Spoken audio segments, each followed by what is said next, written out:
যৌতুকের কারণে এই দেশে হাজার হাজার সংসার ধ্বংস হয়ে যাইতেছে। প্রিয় দর্শক, আসসালামু আলাইকুম। দেশ এবং প্রবাস থেকে আজকের ভিডিওটা যারা দেখতেছেন আপনাদেরকে বিনীতভাবে রিকোয়েস্ট, আজকের ভিডিওটা না টেনে দেখবেন। কে কোথায় থেকে দেখতেছেন ছোট্ট করে একটা কমেন্ট করবেন। এই যে বোনটাকে দেখতেছেন, শুধু যৌতুকের কারণে বোনটাকে ওনার হাজবেন্ড বাসা থেকে বের করে দিছে। আসসালামু আলাইকুম। ওয়ালাইকুম আসসালাম। আপনার নামটা কি আপু?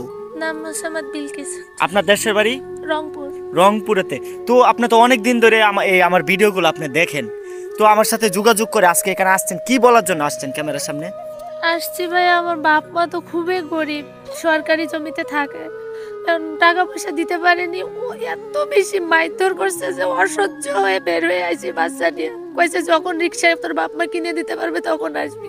রিক্সা কিনে দিতে পারেন না বিদায় আপনাকে আর আপনার বাচ্চাকে বের করে দিছে বাড়ি আর থেকে। বালিশের নিচে কেসি রাখছিল যে তুই যদি আমার কাছ থেকে চলে না যাস তোকে আমি রাতে মেরে ফেলবো, মেরে ফেলবো।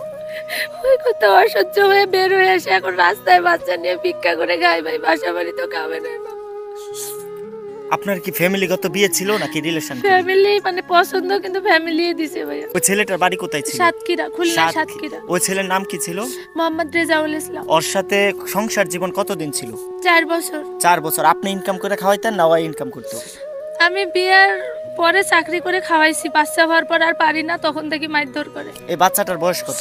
3 বছর 2 মাস। 3 বছর। প্রিয় দর্শক দেখেন, এত ছোট্ট একটা বাচ্চা, এত সুন্দর ফুটফুটে দেখতে, কি বলবো, বলার আর কোনো ভাষা নাই। মানে আপনার হাজবেন্ড কি নেশা করতো?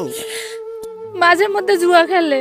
জুয়া খেলতো? জুয়ার টাকা দিতে পারেন না বিদায়, রিক্সা কিনে দিতে পারেন না বিদায় আপনাকে আর আপনার বাচ্চাকে বাসা থেকে বের করে দিছে। তো আপনাদের যে পার্শ্ববর্তী থানা আছে ওখানে গিয়ে কোনো সাধারণ ডায়েরি করছিলেন? বলছে যে জুয়া খোররা তো ভালো হয় না, এখন নিজেরটা করে নিজে খাও। তো এখন আপনি বর্তমানে কি করতেছেন? এখন ভাইয়া যেখানে থাকি গেলে বুঝতে পারবেন, সব মসজিদে বসে ভিক্ষা করা লাগে। এই বাচ্চাকে নিয়ে ভিক্ষা করেন? বাসা বাড়িতে কাজ করতে পারেন না? কাজে গেছিলাম, ওই যে বাচ্চাটা বিছনায় উঠে, সোফায় উঠে, এটা ধরে ওটা ধরে, বাথরুমে যায়, ঘৃণা করে। পরে 8টা বাসা থেকে কাজ করে 2 দিনের বেতন দিয়ে বের করে দেয়।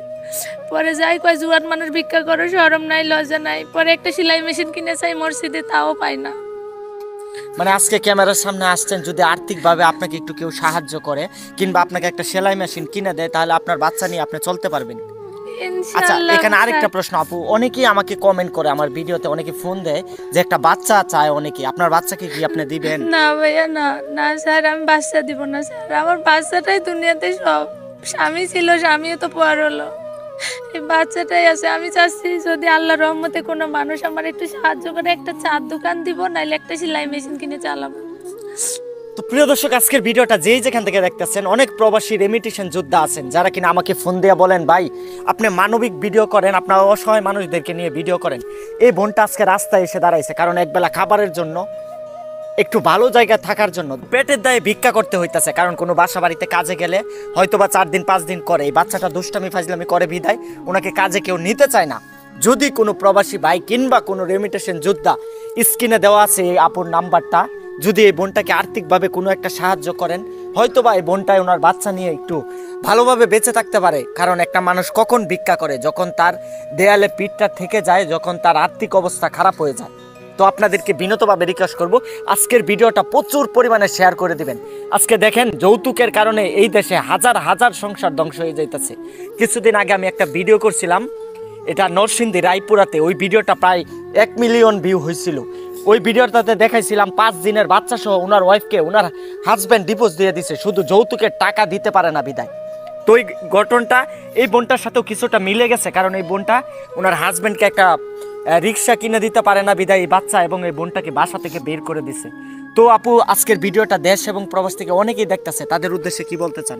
প্রিয় দর্শক ভাই বোনেরা, আমার ভিডিওটা একটু শেয়ার করে দিয়ে আমার একটা কর্মের ব্যবস্থা করে দেন, নাইলে এমন একটা কিছু করে দেন যাতে বাচ্চাটা নিয়ে করে খাইতে পারি। তো প্রিয় দর্শক, আজকের ভিডিওটা লম্বা করতে চাই না। কিছুদিন আগে আপনারা দেখছিলেন দেলোয়ার কবিরাজের একটা ভিডিও করছিলাম। এই ভিডিওটা কেটে কুটে নিয়ে বিভিন্ন চ্যানেলে ছেড়ে বিভিন্ন প্রতারকরা টাকা এনে খাইতেছে। বর্তমানে দেলোয়ার আর কোনো কবিরাজি করে না, কারণ থানা থেকে নিষেধ করা হয়েছে। অলরেডি আমরা কিশোরগঞ্জ সদর থানায় 2টা-3টা জিটিও করছি। দেলোয়ারের নামে ভুয়া বিভিন্ন আইডেন্টি কার্ড ব্যবহার করে টাকা এনে খাইতেছে। তো সবাই প্রতারণার ফাঁদ থেকে দূরে থাকবেন, সবাই ভালো থাকবেন, সুস্থ থাকবেন। আজকের ভিডিওটা সবাই শেয়ার করে দিবেন। স্ক্রিনে যে নাম্বারটা দেখতেছেন, এটাই আপুর বিকাশ নাম্বার। যদি পারেন আপুকে আর্থিকভাবে সাহায্য করবেন। সবাই ভালো থাকবেন, সুস্থ থাকবেন, ভালো থাকবেন। আল্লাহ হাফেজ।